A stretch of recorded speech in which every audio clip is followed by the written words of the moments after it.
Kalau tu pandang kelip. Bismillahirrahmanirrahim. Assalamualaikum warahmatullahi taala wabarakatuh. Salam bahagia, salam pertemuan untuk teman-teman di layar Facebook Amir Hijaz Fans. Apa khabar Ruby Din? Without fail saban malam bersama kita. Eddie Dixie juga, salam perjuangan, terima kasih. Adi Wira Angkasa, Ibrahim Cik Muda, terima kasih. Saban malam bersama-sama saya, menemani saya, membawang bersama saya, membalun bersama saya. Ya Rudwi, Saudara Muhammad Ali Arifin, Nicholas Gonzales, apa khabar? Salam, Azlan Yusof, Rocadella, bukan Rockefeller. Ingat Rockefeller banyak duit ni. Saudara Haji Azhar, Saudara Degawan, Saudara Raja Kamal Raja Bazlan juga sahabat malam bersama dengan saya. Terima kasih. Mazuki Makno, Yusuf Kasim, Dwi, Kamarul Zaman, Man Omar, Muhammad Zain Omar, Said Awang, Syanizan Izam. Nazli Nas juga bersama dengan saya. Kadang-kadang ada, kadang-kadang tak ada. Hai. Eddie Dixie, cantik gambar tu ya. Rosia Roy, Pak Ngah Cantai, apa ini, Aizan Aziz, siapa lagi, Halimah Hashim, Sulaiman Hassan, apa khabar Dan? Akaun macam mana ni? Yusuf Awang, Dim Dexman, laju sangat tak sempat nak baca. Rosli Lendu, apa khabar orang Melaka? Juwita Putih, Mak Zailan, Faizlah Abdullah. Ya, iklankan perniagaan sahara bersama Amir Hijaz. Jangan lupa tu. Nur Dilah, Din Dino, JR, Syahar Ibrahim. Apa khabar Syahar? Juwita Putih ya, Abdul Wahid. Siapa lagi? Popcorn alias Alif, Mac Hill. Kadang-kadang ada, kadang-kadang tak ada. Roslan Lan, apa khabar Lan? Muhammad Zain Omar, Ros Yun, Norashikin Yun, ya, Kudis Logo, Syuhami Musa, Ajim Kadir, dan Dino. Okey saudara, harus saya melaporkan hari ini suasana masih lagi agak tidak merangsangkan kerana masih lagi ada kenaikan dalam laporan virus corona kita ni, COVID-19 ya. Pada hari ini kes terbaru adalah 1114 yang mengundang 2 kematian, menjadikan jumlah kes yang terkumpul di negara kita adalah 46,209 orang. Kematian 2 orang artinya sudah 306 orang yang meninggal dunia akibat dijangkiti oleh virus corona.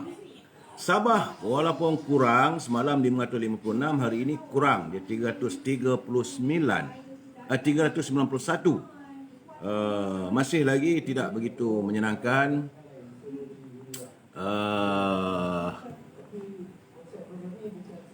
Ini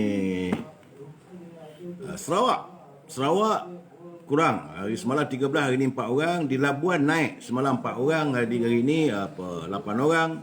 Di Kedah, Wat Cik Roy semalam 5, hari naik 10. Di Penang semalam 42, hari ini kurang, jadi 34. Di Perak pula, yup, aduhai, seram teman tengoknya. Jaga bantai bin nanti ni orang Perak ni, yup. Dulu 13, semalam 13, hari ini 53 orang yang dijangkiti virus corona. Saudara Marang Terengganu, apa khabar? Waalaikumsalam, saudara Halimah. Yap, ini di Selangor, semalam 364, hari ini berkurangan, tinggal 200 orang. Tapi jumlah yang terkumpul di Selangor adalah 7,439 yang dijangkiti virus corona bersama dengan Kuala Lumpur. Kuala Lumpur terkumpul 3,501. Walaupun hari ini semalam 202, hari ini turun begitu mendadak, ia 13 orang. Bersamalah kita berdoa agar ia kekal menyusut. Ya, Putrajaya semalam 1, hari ini 4. Saya mengeluh sedikit kerana saya melihat graf di Negeri Sembilan ni. Jang, macam mana ni Jang weh? Mula-mula tu 225 orang, kemudian dia turun 240, turun 83. Hari ni 371 orang di Negeri Sembilan. Negeri kecil, tapi warga yang terkumpul sudah 3,373. Saya berdoa agar warga Negeri Sembilan menjaga kebersihan, menjarakkan dan mengikuti perintah kawalan pergerakan ya, bersasar Sebab Negeri Sembilan hari ini mendadak daripada 83 naik kepada 371 orang.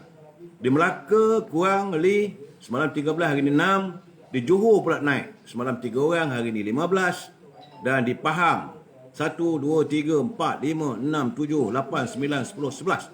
Sudah 11 hari berturut-turut Pahang sifar. Alhamdulillah, syukur pada Allah SWT. Di Terengganu juga masuk hari yang ke-6. Juga sifar. Kekal 225 orang saja. Di Kelantan semalam 5, hari ini 5 juga. Dan di Perlis masih lagi kekal sifar, tiada jangkitan. Jadi kita berdoa agar lain-lain negeri dapat mengikuti sebagaimana di Pahang, di Terengganu dan di Perlis, supaya kita dapat mengawal pergerakan dan jangkitan virus corona. Cuma persoalannya ialah dalam musim PKB ini, kesan daripada COVID-19, itulah masalahnya. Masjid dan surau ditutup. Solat Jumaat di beberapa masjid tidak boleh diadakan. Tapi hiburan macam anugerah bintang popular berita harian di TV3 tu boleh pula. Dan menggusarkan kita, yang menakutkan kita semalam, Himpunan Penganut Agama Hindu dibenarkan, beribu orang ada di Batu Cave. Jadi sewajarnya pihak berkuasa, pihak pemerintah laksanakanlah setiap arahan, setiap SOP tu. Jangan ada pilih kasih, jangan memikirkan soal kaum dan sebagainya. Sebab ini mengundang masalah. Jadi umat Islam kata nak pergi masjid tak boleh, nak pergi di kuil Hindu di Batu Cave beribu boleh. Ini masalahnya. Jadi kita mengharapkan dalam COVID-19 ini, kalau kita mengalami perintah kawalan pergerakan bersasar, laksanakan sepenuhnya, ya. Jadi kita harap pihak-pihak berkuasa tidak boleh main tarik tali lah dalam soal ini. Ini soal keselamatan. Pada saudara yang tak sempat saya layani satu persatu, saya minta maaf lah. Saudara Arif Muluk, bertambah wabak COVID ni bukan ke bala daripada pengkhianatan yang pemimpin buat, Datuk. Apa ulasan Datuk? Saudara Arif Muluk, saya juga, begitu juga yang saya katakan, bahawa ini semua adalah bicara daripada penguasa, bicara daripada Allah SWT untuk kita insaf. Sudah-sudahlah kita dengan melakukan onar, melakukan kesilapan, kembali ke jalan yang benar, ya. Jadi itu keadaannya. Jadi sebelum saya meneruskan, seperti biasa kita harus mengikuti panduan yang disarankan oleh baginda Rasulullah SAW.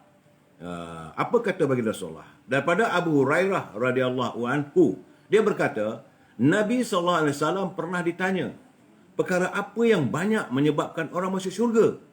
Jadi baginda menjawab, takwa kepada Allah dan akhlak yang mulia. Kemudian baginda ditanya lagi, perkara apa yang banyak menyebabkan orang masuk neraka? Maka baginda menjawab, dua rongga yang terbuka, iaitu mulut dan kemaluan. Ini hadis ini adalah daripada hadis riwayat Ibnu Majah yang ke-4236. Status hadis ini adalah hadis hasan. Jadi pengajaran kepada hadis ini, kita harus bertakwa pada Allah SWT dan memiliki akhlak yang mulia. Antara perkara yang banyak menyebabkan orang masuk syurga dengan rahmat Allah, dua perkara yang banyak menyebabkan orang masuk neraka ialah dua rongga yang terbuka, iaitu mulut dan kemaluannya.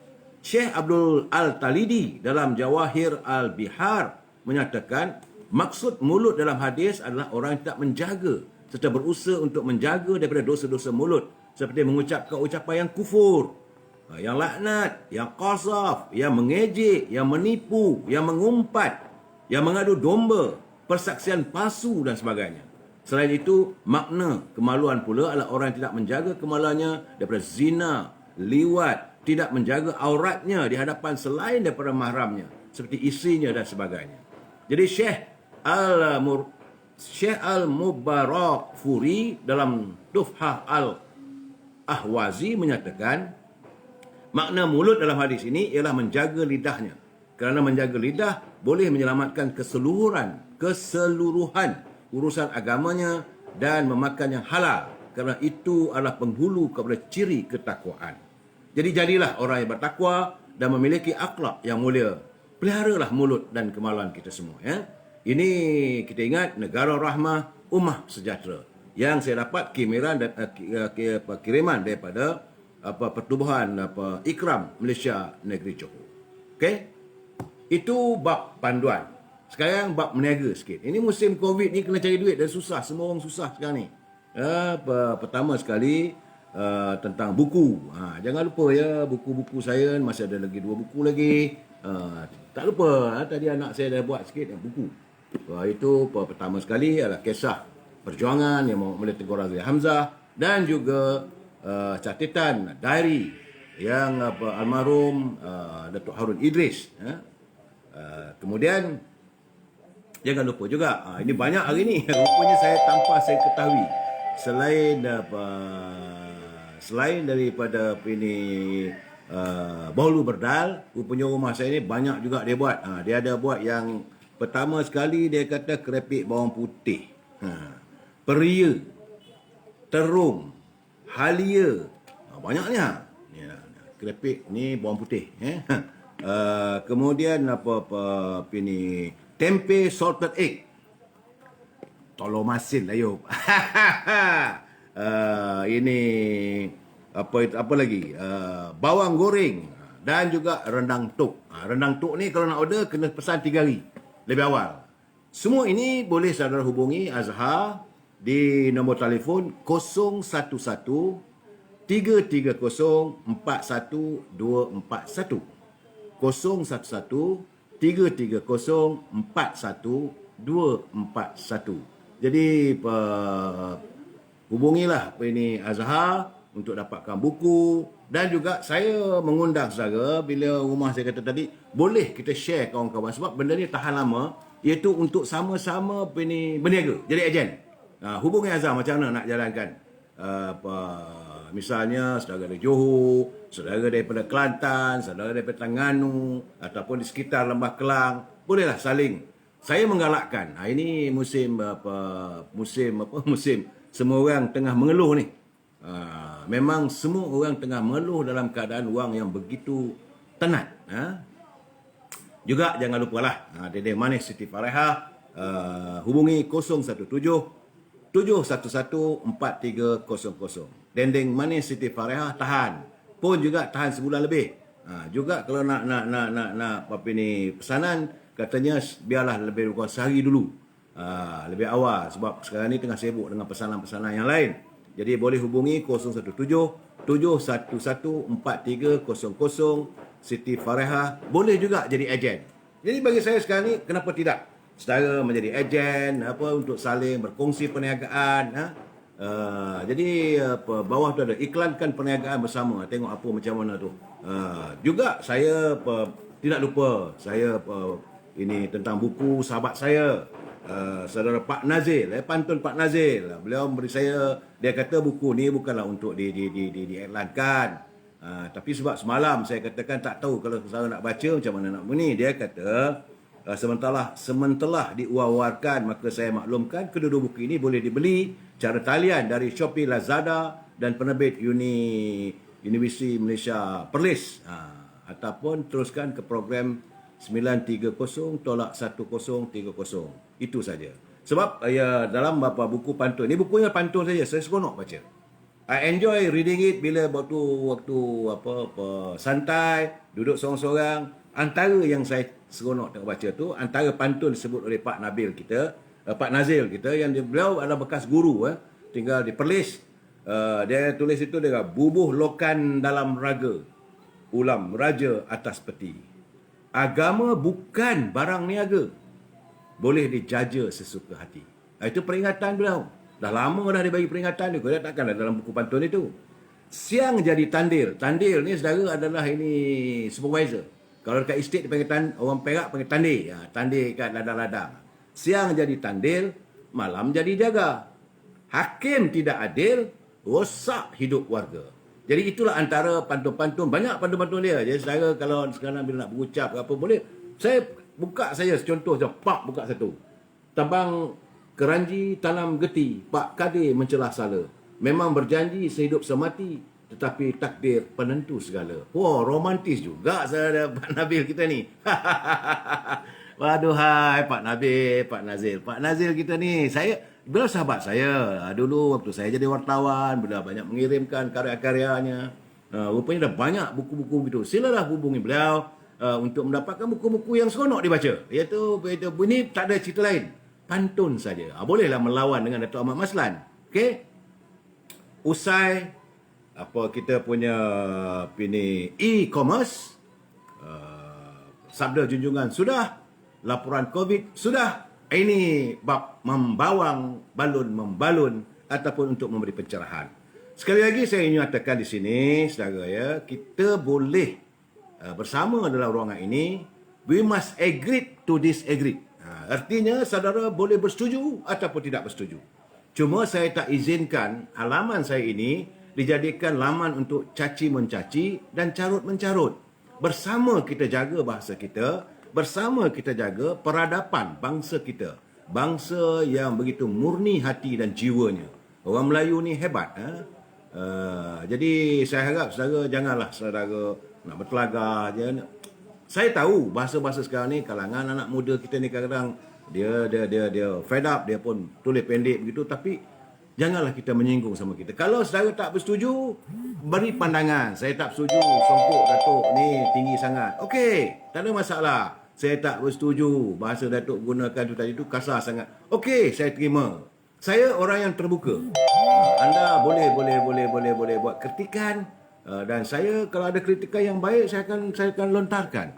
Jangan risau bahawa saya ni bukannya orang yang diktator, dan saya Al-Madun Sa'diah membawang politik. Apa salahnya? Ya, kita membawang sama-sama kita. Kadang-kadang daripada kita tak boleh buat apa, duduk memenung, duduk mikirkan apa nak jadi besok, ada tak ada makanan, dapat tak dapat duit EPF, moratorium jadi tak jadi, apa nak jadi negara kita. Sambil-sambil kita membawang, saya memberi pencerahan. Jadi tajuk kita malam ini adalah bila janji dikhianati. Itu orang kata dulu, jangan suka berjanji kalau tidak boleh dipenuhi. Nanti memakan diri hingga membawa mati. Itu pantun. Tak ada dalam buku pantun Pak Nabil, ni tak ada yang tu.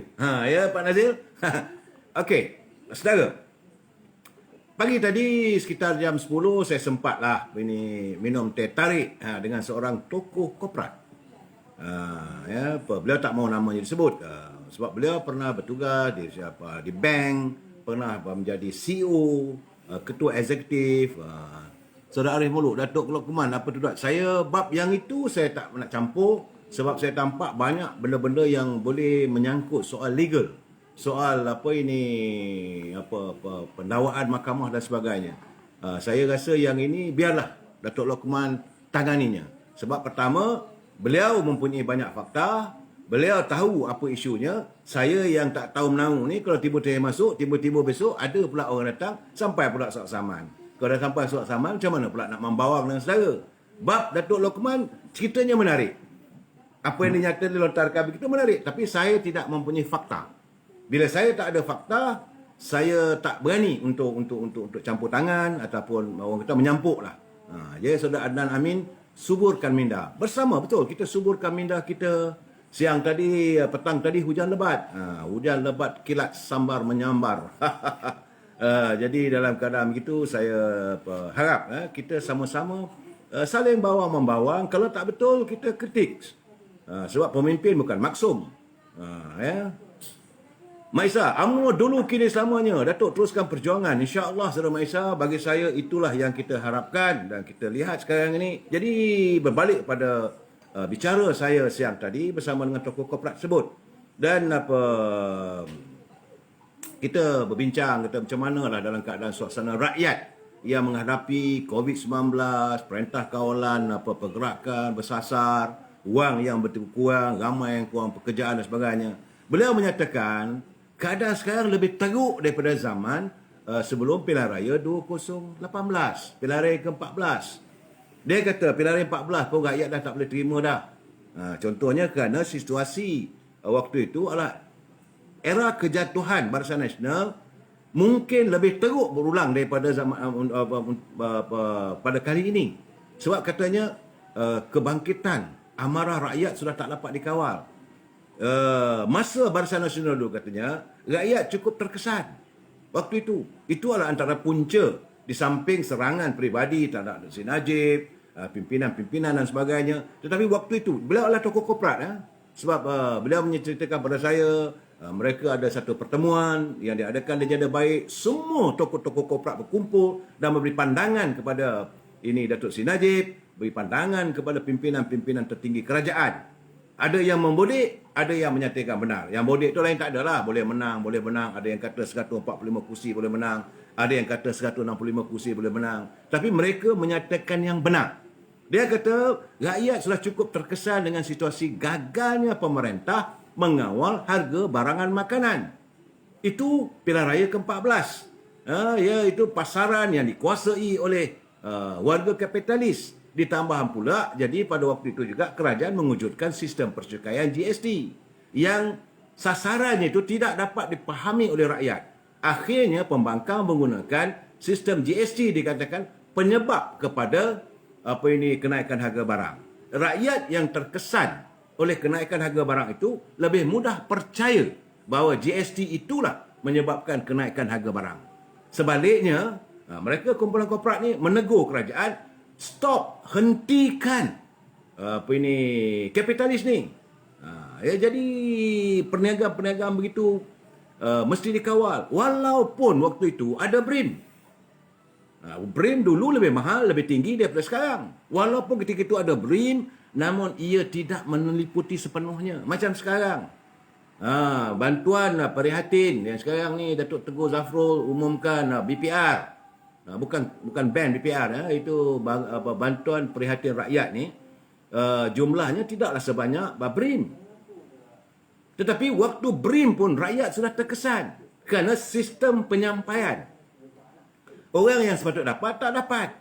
Jadi itu menimbulkan amarah di hati rakyat. Apatah lagi sekarang. Jadi kerana terdapat ketirisan dalam sistem penyampaian yang begitu menyukarkan untuk diperoleh. Kemudian katanya lagi, pimpinan kerajaan berterusan memberi penjelasan melalui kaca TV, di media-media bahawa KDNK meningkat, ekonomi berkembang. Namun sebenarnya semua ini tidak diperhatikan oleh rakyat. Kau cakaplah apa pun. Rakyat yang pentingnya, at the end of the day, perut aku. Barang mahal, aku tak ada duit. Jadi, kau berkatalah berkembang 4%, 5%, 8%. Cakaplah apa saja pun. Berbilion-bilion kata, rakyat tak mau ambil tahu. Kemudian janji waktu itu, janji kerajaan Datuk Seri Najib ketika itu adalah untuk menyediakan rumah harga murah. Di bawah 250,000. Tetapi apa jadi? Apabila pelaksanaan dilakukan, rumah yang dijanjikan kepada rakyat, jumlah 250,000, tidak mencapai sasaran. Kerana harga yang ditawarkan sudah sampai ke 350,000, 400,000. Rakyat kecewa. Saudara Muhammad Aziz, Datuk, bila UMNO nak tarik diri? Sabar sikit lagi. Jadi, usaha Datuk Seri Najib untuk menyediakan rumah untuk anak-anak muda yang baru mendirikan rumah tangga, warga yang tidak mempunyai rumah dan sebagainya, tidak mencapai matlamat. Kenapa? Beliau menyatakan punca utamanya kerana mereka-mereka yang berjawatan sebagai orang-orang penting dalam pelaksanaan perumahan ini, mereka tidak jujur. Mereka adalah daripada GLC government, kerajaan. Mereka tidak jujur kerana contohnya kata, kalau tanah untuk membangunkan rumah itu, di-jackkan harganya. Kalau harganya 100,000, diningkatkan kepada 120,000. Yang 20,000 tu masuk poket. Aku punya. Kerana tidak amanah. Begitu juga pemberian kontrak untuk membina rumah itu diberi kepada kalangan kroni. Adanya berlaku korupsi. Ada dibeli di kalangan nepotismanya. Jadi kesan itu harga rumah mahal. Bila harga rumah mahal, berbuihlah mulut Datuk Najib bercakap, rumah murah, bawah 250,000. Orang dah tak pandang.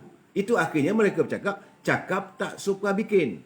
Jadi akhirnya rakyat menyimpan dendam untuk menghumban kerajaan pimpinan Datuk Seri Najib untuk diganti kepada kerajaan Pakatan Harapan yang menjaja janji 1000 mimpi. Akhirnya wujudlah ombak tsunami politik. Rakyat jugalah yang terperangkap untuk menyokong Pakatan Harapan yang terbukti lebih banyak menjaja mimpi di samping hadirnya kembali para penyangga ekonomi. Artinya, Mereka yang berada zaman Datuk Seri Najib dulu, duduk di mengawal GLC, syarikat-syarikat milik kerajaan ini, bila bertukar kerajaan, Pakatan Harapan meneruskan. Orang yang sama juga, yang jaga GLC, Government Link Company. Saya tak mau sebutlah satu persatu. Dia tuduh satu-satu, saya tak mau. Bagi saya tak ada bukti, tak boleh. Kita nak bercakap, kena ada bukti. Jadi, orang yang sama. Orang yang bersama berada di anjung kuasa syarikat-syarikat besar. Dan mereka ini lain tak ada melakukan rompakan kali kedua. Itu zaman Pakatan Harapan. Rakyat tak dapat apa-apa pun. Dan selepas kejatuhan kerajaan Pakatan Harapan, mereka yang berada dalam GLC masih kekal. Masih kekal yang berada di bawah Kementerian Kewangan. Saya tak mau bercakap lebih lah, nanti orang kata saya resis. Yang dilantik oleh Lim Guan Eng, yang dilantik oleh Tony Phua dan sebagainya, masih ada lagi. Dan mereka ini juga berada di syarikat-syarikat GLC. Antaranya macam di tabung haji dan sebagainya. Begitu juga di EPF. Banyaklah syarikat. Akhirnya, rakyat juga yang semakin teruk. Rakyat juga yang menanggung deritanya. Kerana telah bertukar kerajaan daripada Barisan Nasional kepada Pakatan Harapan. Daripada Pakatan Harapan bertukar kepada Perikatan Nasional. Dah 3 kali tukar, 3 kali salin. Dah 3 kali salin orang yang sama juga. Inilah puncanya, ketirisan. Dan ini tidak berlaku sebagaimana di Turki. Beliau memberi contoh Turki. Katanya, di Turki 20 tahun dulu adalah antara negara yang dipandang jijik oleh warga EEC, European Economic Community, ataupun orang Eropah. Malahan waktu Turki nak minta menyertai EEC juga, ditolak begitu saja. Kerana dilihat laih, dilihat fakir, dilihat miskin. Tetapi setelah Erdogan mengambil alih kepimpinan di Turki, maka beliau mewujudkan sistem pentadbiran benar-benar mencontohi zaman Islam dulu, dan tidak ada korupsi dan mendahulukan rakyat.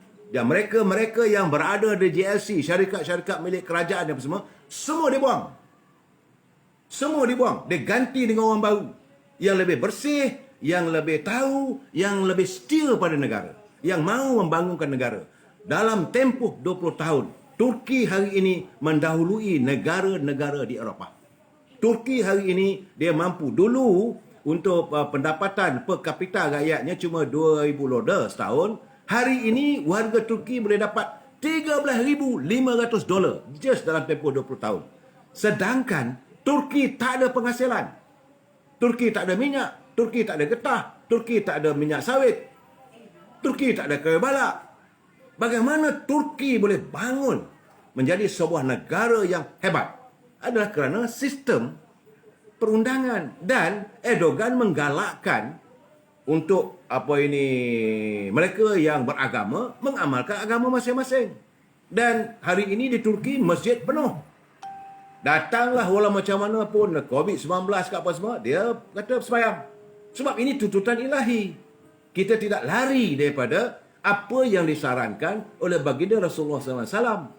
Bahawa kita ini sebagai umat mesti sentiasa tunduk tawaduk kepada Allah SWT.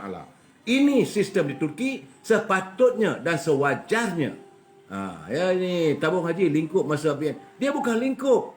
Ia pimpinan waktu itu berterusan. Apa yang berlaku berterusan. Sampailah hari ini. Tidak ada perubahan. Orang yang sama juga berada. Apa yang disuarakan oleh Datuk Lokman Adam itu, saya rasa ada juga kebenarannya. Saya tak berani nak ulah lebih daripada itu. Sebab orang-orang yang disebut itu masih berada dalam GLC. Masih berada di dalam syarikat-syarikat besar kerajaan. Kita bukan tak ada syarikat besar di Malaysia ni. Kita ada contohnya, ya, contoh konglomerat yang hebat, iaitu Boston. Boston adalah sebuah syarikat konglomerat yang terlibat dalam penyediaan, bekalan dan juga perbaikan ataupun servicing peralatan tentera. Sama ada tentera laut, sama ada tentera darat dan sebagainya. Sepatutnya jumlah keuntungan yang Boston boleh pikul, boleh dapat bilion. Tapi hari ini Boston mengalami kerugian bilion. Sudah terbalik. Kenapa? Perlu dikaji balik. Sebab itu sewajarnya saya rasa cadangan mereka tu agak betul. Kerajaan yang akan dipilih nanti, yang baru kita ganti nanti, yang menggantikan kerajaan Perikatan Nasional, kalau benar-benar wujud kerajaan yang baru nanti, perlu melakukan satu reform total dan wujudkan Royal Commission. Selalunya orang kata Royal Commission ini dibuat apabila jika aduan. Tak perlu ada aduan lah sekarang. Pimpinan perlu mewujudkan Royal Commission di setiap GLC. Sama ada di Tenaga Nasional, sama ada di Syabas, sama ada Bekalan Air, sama ada di MAS, sama ada apa saja syarikat yang berhubung kait dengan kerajaan. PNB ke, UEM ke, saya menerima banyak. Jadi Turki pandai cari proksi dah. Tak ada. Betul. Felda Lubuk Emas yang penghasilannya berbilion. Tapi kenapa boleh rosak? Jadi Helmi Syahri, Datuk Seri Anwar Ibrahim boleh reform? Tak tahu. Bagilah. Saya tak mau. Tetapi perlu ada reform. Perlu ada pembaharuan. Apa yang dilakukan oleh Turki, era pembaharuan. Jadi saya merasakan sewajarnya kita melakukan reform di semua departmen, semua kementerian dan juga semua GLC. Sebab saya kata, negara kita kaya raya. Kenapa bila datang saja COVID-19, negara kita diserang, kita terperangkap dan rakyat jadi susah? Kenapa jadi begitu? Ini yang perlu dijawab oleh pimpinan. Sebab kerana bila lepas Datuk Seri Najib tak jadi Perdana Menteri, naik balik Tun Dr. Mahathir. Tun Dr. Mahathir masih meneruskan lagi dengan orang-orangnya. Segala kronisme, KKN, korupsi, kronisme, nepotisme yang berada di bank-bank, menjadi peneraju bank-bank kerajaan, menerajui syarikat-syarikat milik kerajaan. Mereka ini lain tak ada. Kantung. Bahasa orang muda sekarang ni, masyuk. Jadi sekarang ni, UMNO kalau nak reform, pimpinan kena berani. Dan kena tegas.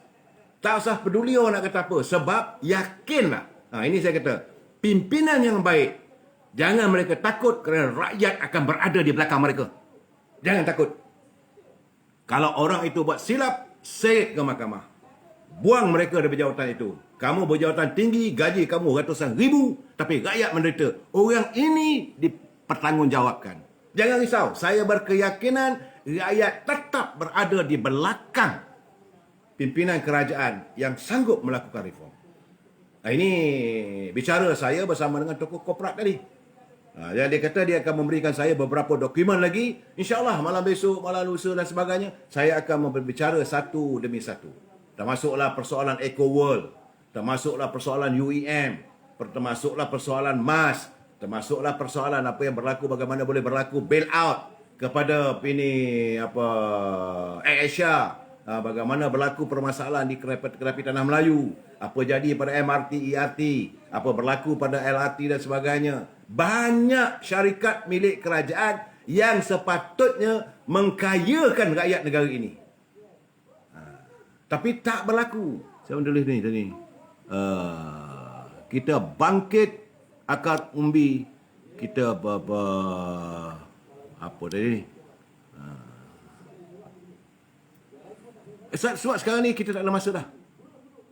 Jadi dalam keadaan begitu saya teringat satu kita dulu. Dari kita ada satu lagu dulu, akulah penyair yang good yang turun dari gunung. Jadi dalam keadaan begini, kita mengharapkan, ya Samsul Rahman, terima kasih kerana bersetuju dengan pandangan saya. Lain tak ada lah. No more honeymoon years bagi mereka yang berada di syarikat, di bank Afim Bank ke, bank Melayan Banking ke, CIMB ke, apa saja bank-bank yang ada link dengan kerajaan. Sama ada dengan tabung haji ke, sama ada dengan GSC dalam UE ke, Tenaga Nasional ke, di Khazanah Nasional ke, di PNB ke, di Samdabi ke, tak usah peduli.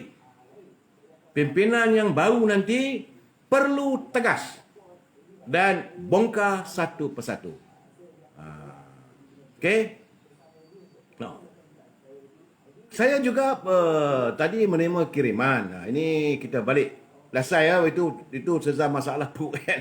Kiriman daripada Datuk Raja Bahrain. Beliau adalah mantan Timbalan Menteri Perumahan dan Kerajaan Tempatan. Beliau daripada Parti Amanah.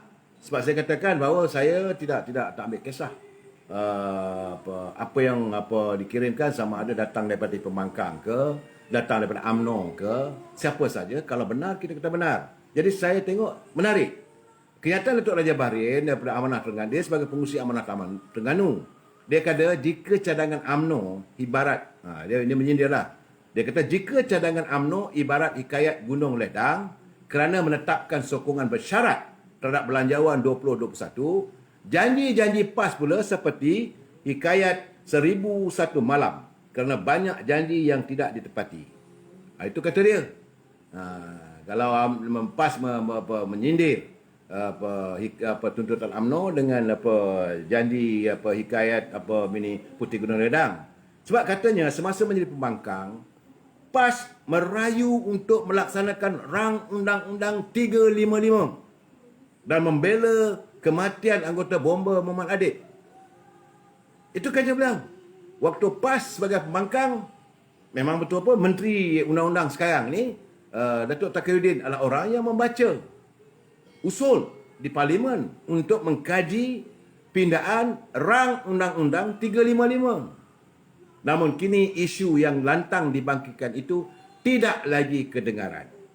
Contohnya beliau berkata, peruntukan kepada sekolah tahfiz dan agama telah dikurangkan kepada 29 juta berbanding 100 juta sewaktu zaman pentadbiran terdahulu.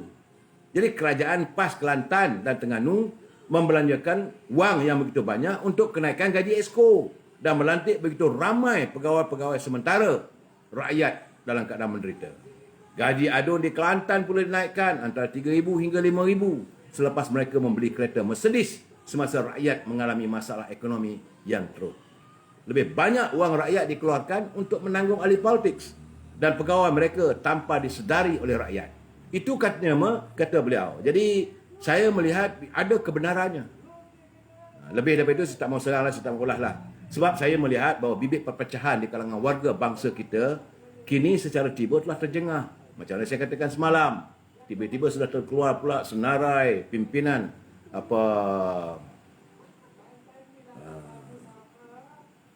ya saudara, saya minta saudara share lah ya. Ni banyak ni saya minta saudara share supaya semua orang dapat mendengar pencerahannya. Jadi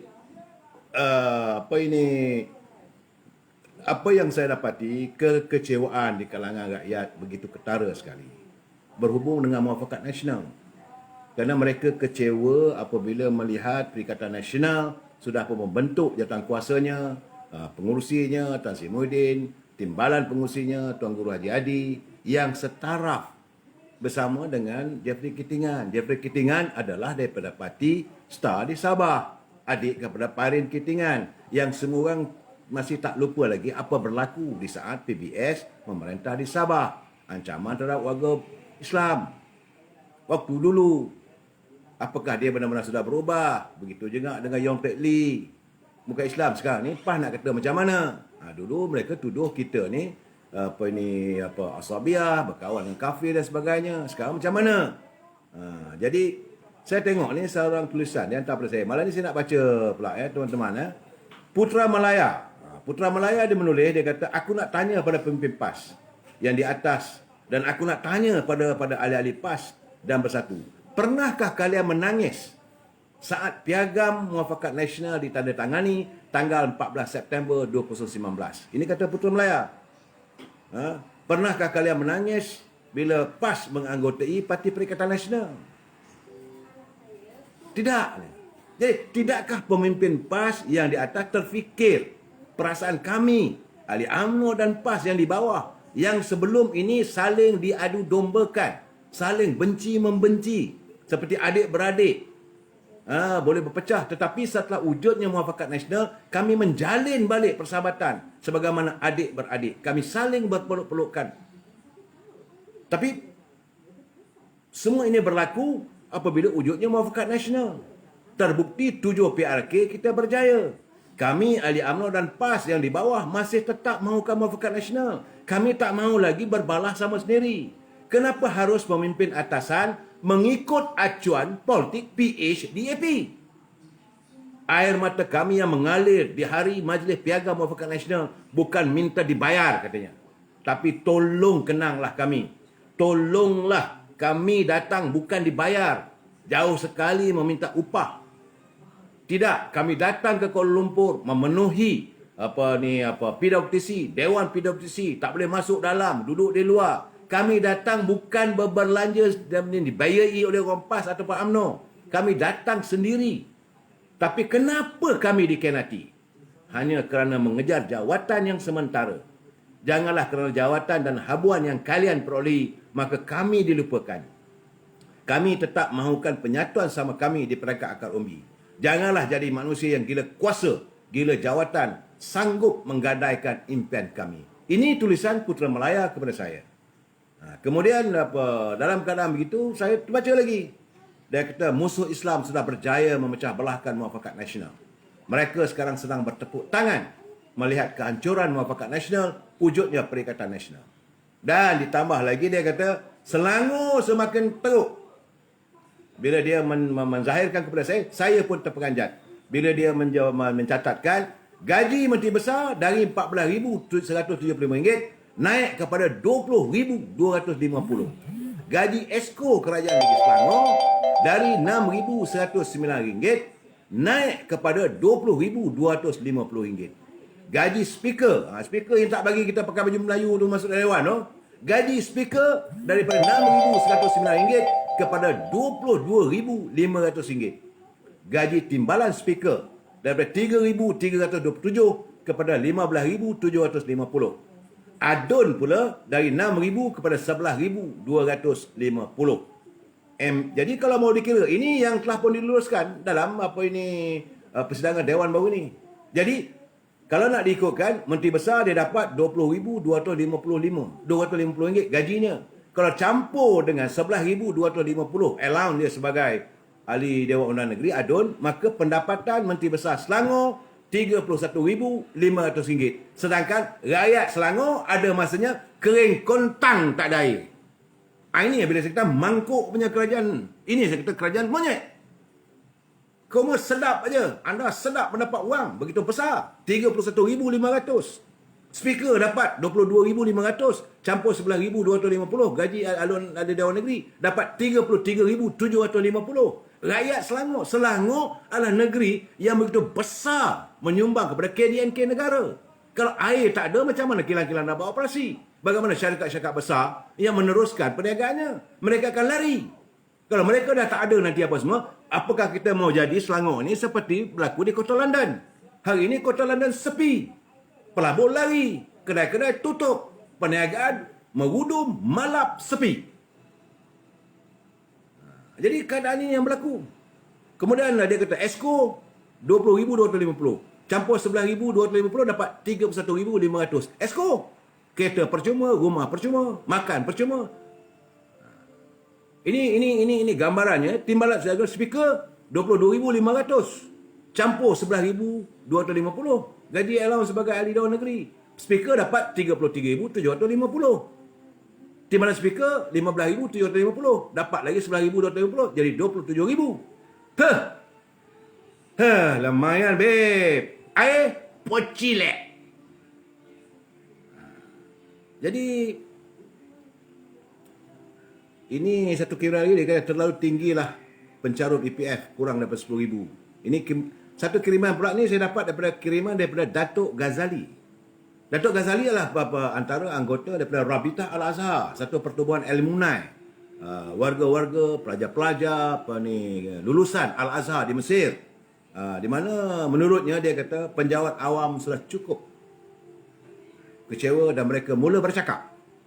Kerana katanya terdapat kritikan daripada seorang ahli politik, kononnya ketua kami. Ini daripada dia belum dapat kiriman berhubung dengan apa yang berlaku di Parlimen. Terdapat kritikan daripada seorang ahli politik, kononnya ketua kami tidak turun padang. Ditambah lagi dengan tuduhan yang kononnya Beliau takut mati. Ini serangan kepada ketua pengarah Kementerian Kesihatan. Tan Sri ketua pengarah kami lebih efektif memerah otak memikirkan strategi untuk menghentikan COVID. Sedangkan ahli-ahli politik tidur lena. Beliau tidak lena tidur memikirkan kaedah kawalan terbaik bersama-sama semua pasukan KKM, Kementerian Kesihatan Malaysia. Beliau juga seperti setengah ahli politik yang gemar datang ke hospital, meminta layanan khas dan menghabiskan masa ini dia kata orang politik ni, setengah orang politik gemar datang ke hospital, meminta layanan khas dan menghabiskan masa hanya untuk mendapatkan gambar yang boleh diletakkan dalam media mereka untuk menunjukkan mereka bekerja. Sedangkan mereka tidak pun membantu, malah menyusahkan orang. Rakyat boleh menilai. Nilailah ahli-ahli politik sama ada membantu atau menyusahkan kami. Namun ada yang terlepas dari undang-undang dan masih lagi ke sana ke sini dengan tidak mematuhi arahan perintah sebagaimana yang disarankan oleh Kementerian Kesihatan. Ramai yang cakap banyak tanpa sekelumit pun usaha untuk membantu. Gaji masuk, allowance masuk, tapi kerja bukan memudahkan, sebaliknya menyusahkan. Untuk menunjukkan contoh memakai mask supaya pengikut mereka dan rakyat ikut pun mereka tidak mahu. Kalau kami melakukan yang sedemikian, kami teramat malu. Begitu sekalikah rendahnya moral mereka sekarang, hingga serendah ini hati budi mereka dipamerkan ke seluruh. Rakyat juga boleh menilai siapa yang bertanggungjawab menyebabkan COVID-19 merebak sebelum ini, tetapi diledakkan kembali oleh tindakan mereka, orang-orang politik, dengan tebal muka dan menyalahkan rakyat, dan pastinya bukan mereka yang salah. Kami tetap bersama Tan Sri Ketua Pengarah serta memahami komitmen dan tugas mereka yang amat berfokus memikirkan cara serta strategi menyelesaikan semua masalah yang mereka timbulkan. Kami di Kementerian Kesihatan bukan ahli politik dan kami sentiasa berada di atas dari semua politik, ahli-ahli politik. Kami hanya mahu profesional dalam usaha kami memenangi perang virus ini. Sesungguhnya kedangkalan dan kerendahan moral seseorang boleh dilihat dengan mudah dari apa yang keluar dari mulut mereka. Ini kiriman dia kata daripada Dr. Al-Zamani Muhammad Idrus daripada Frontliner. Tentulah warga-warga di Kementerian Kesihatan kecewa bila melihat ahli-ahli politik menyerang ketua mereka. Ini juga tidak didukung oleh ahli-ahli parlimen daripada PAS dan sebagainya. Ini kiriman saudara Mak Raslan. Salam Datuk, mohon pencerahan. Ini satu hal lagi pula ni. Saya dari Kampung Gajah, bahagian Pasir Salak. Amat kecewa bila keahlian saya serta rakan-rakan saya dibuang dari UMNO tanpa tahu apa salah. Kami selama 60 orang. Adakah ini cara pimpinan kami? Saya memang sayangkan UMNO dan mengundi BN dalam PRU 14. Mohon dapat pembelaan. Saudara Muhammad Roslan, saya rasa begini, apa yang berlaku pada saudara tu, saudara boleh berhubung dengan Biro Disiplin. Saya boleh bertanya kenapa seorang ahli UMNO tak boleh dibuang begitu saja tanpa dihadapkan kepada Biro Disiplin. Hanya yang berhak untuk melucutkan keahlian seorang daripada ahli UMNO adalah Biro Disiplin yang dibawa kepada Majlis Tinggi dan Majlis Tinggi saja. Jadi kalau mungkin daftar saudara hilang daripada radar UMNO ini, mungkin ada kesilapan teknikal. Jadi saudara boleh berhubung terus ke ibu pejabat. Ada taliannya, jangan risau. Khalish Zarid, dia kata orang bank siap minta akaun bersumpah, tunggu lebih 1 jam, belum dapat jawapan, kena tunggu. Ini masalah mereka tentang moratorium. Di masalah malam ni saya nak baca satu persatu. ZD Izzuan dia kata low bypass dah lupa diri. Dapat jawatan dan duit, sanggup lupakan derayan air mata rakyat. Adnan pula dia kata belanjawan 2020 masih boleh guna dan belanja hingga Mac 2021. Ini satu pencerahan daripada beliau untuk kita kongsi bersama. Dia kata, Adnan dia kata belanjawan 2020 masih boleh guna sehingga Mac 2021. Jadi artinya kalaulah belanjawan ini bajet ini ditolak, maka masih lagi sehingga Mac 2021. Tapi lepas itu na'udzubillah lah. Sebab itu saya merasa yakin bahawa besar kemungkinan bajet ini akan ditolak. Kerana kalau saudara orang macam Adnan pun dia tahu, saya sendiri minta maaf, saya tak tahu. Saya ingatkan kalau bajet ditolak, Januari tak boleh pakai. Itu menjadi kegusaran saya, itu menjadi ketakutan saya. Sebab Januari kita kena serve ini bon-bon yang dilanggan oleh pelabur-pelabur luar. Tapi kalau mengikut pada ad tadi, dia kata boleh pakai, syukurlah. Tapi bagaimanapun, apa jadi seterusnya? Siapa tu? Reform FGB.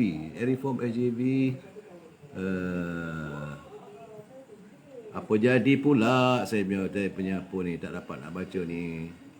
Aduhai.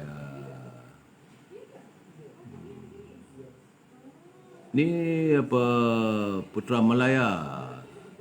Kau tahu tak? adab. Meraihkan perpaduan.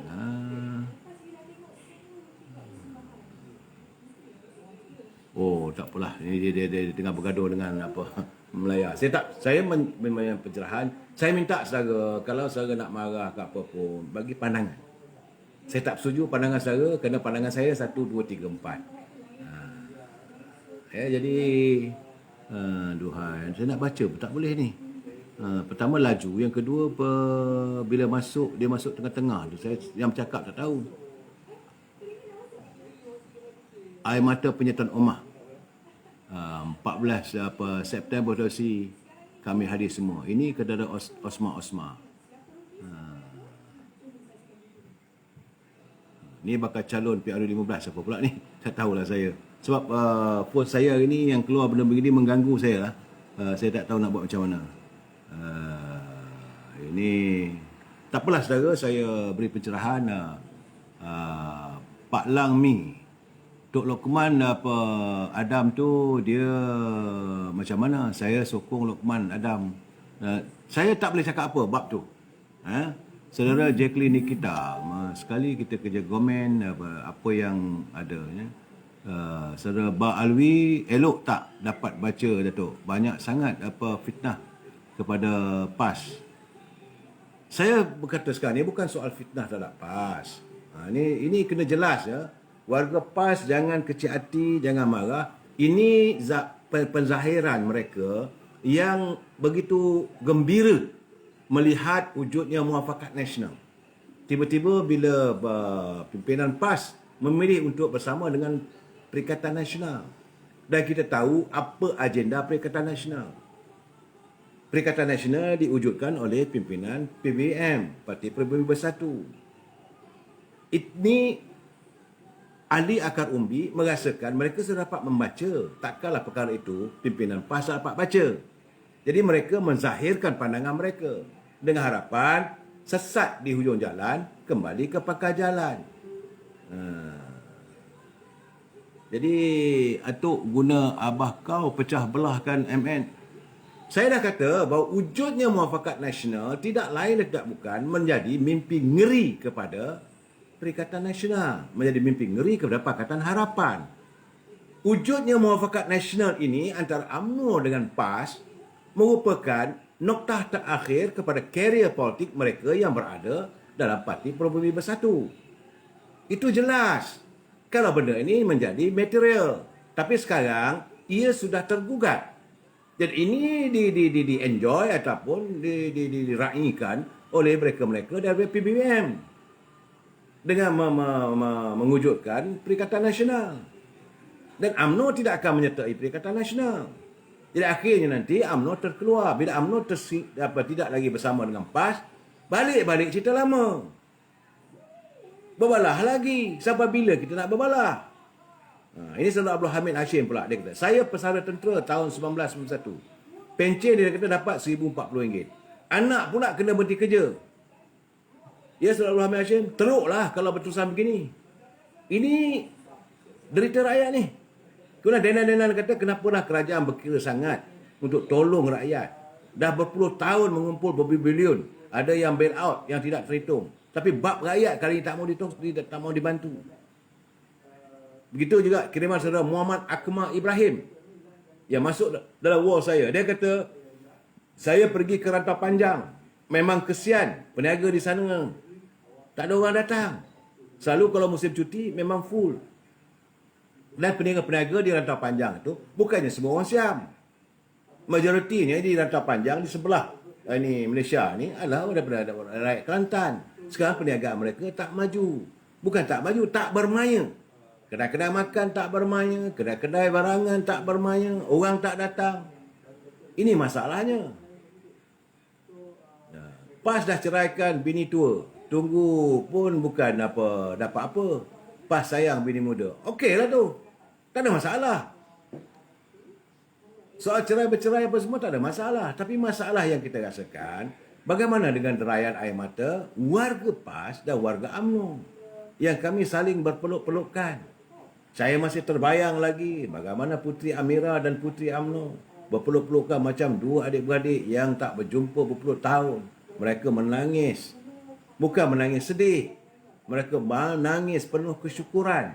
Begitu juga ada tergambar lagi gambar-gambar pimpinan PAS yang berada di atas pentas, yang dalam dewan, di luar dewan, semua menangis saat Tuan Guru Haji Hadi bersama dengan Datuk Seri Zahid Hamidi menandatangani Piagam Muafakat Nasional. Jadi kenapa air mata itu dijadikan sebagai taruhan mereka untuk melangani politik yang kita melihat boleh merosakkan balik bangsa kita? Kalau PAS berterusan begitu, bersama dengan Parti Peribumi Bersatu, PAS takkan tak boleh baca. Kehadiran Parti Peribumi Bersatu lain tidak ada. Nak membunuh UMNO, itu saja, kalash. Tapi ini tidak dirasai oleh warga PAS. Sebab itu saya kata, macam mana pun, warga PAS di peringkat akar umbi perlu menyedarkan pimpinan. Kalau tidak pun, jadi tak ada keperluan lah untuk kita wa'ad lah, walak dan apa sebagainya.